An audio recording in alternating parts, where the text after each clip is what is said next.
இப்ப குயிலினுக்கு வந்து நம்ம வந்து என்ன சொல்லி கொடுத்துருக்கோம்னு பாத்தீங்கன்னா பேலன்ஸ் சொல்லி கொடுத்துருக்கோம். பேலன்ஸ் எப்படிலாம் பண்ணீங்க சொல்லுங்க. ஃபர்ஸ்ட் பேலன்ஸ் என்ன பண்ணீங்க? வண்டி தள்ளுறது. நின்னு ரோடு பார்த்து ரோட தூரமா பார்த்து பண்ணணும். சரிங்களா? ரோட வந்து பக்கத்துல பாத்தீங்கன்னா பேலன்ஸ் வராது. தூரமா பார்க்கணும். தூரமா பாருங்க. 4 விரல் வைங்க பிரேக்ல.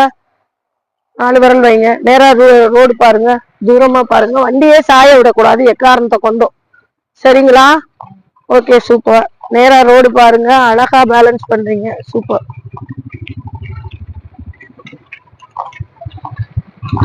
போதும். இப்ப டர்ன் பண்ணுங்க. திருப்பிட்டு உட்கார்ந்து எப்படி பேலன்ஸ் பண்ணீங்க சொல்லி காட்டுங்க. திருப்புங்க. வண்டியை திருப்புங்க.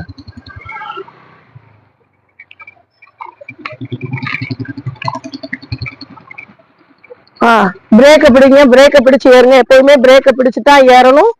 பிரேக்க பிடிச்சுதான் இறங்கணும். நேரா ரோடு பாருங்க. தூரமா பாருங்க. ஒரு கால் முன்னாடி ஒரு கால் பின்னாடி. பிரேக்ல இப்ப விரல் வைக்க கூடாது. சரிங்களா? அப்ப நம்மளால தள்ள முடியாது. நேரா ரோடு பாருங்க. பார்த்துட்டு லைட்டா தள்ளுங்க. சூப்பர். நல்லா ஒரு கால் முன்னாடி ஒரு கால் பின்னாடி. Very good. இப்ப புரியுதா? இப்ப நீங்க வந்து இதெல்லாம் ஈஸியா பண்ணிட்டீங்க. அதனால உங்களுக்கு வந்து ஈஸியா இருக்கு. இப்போ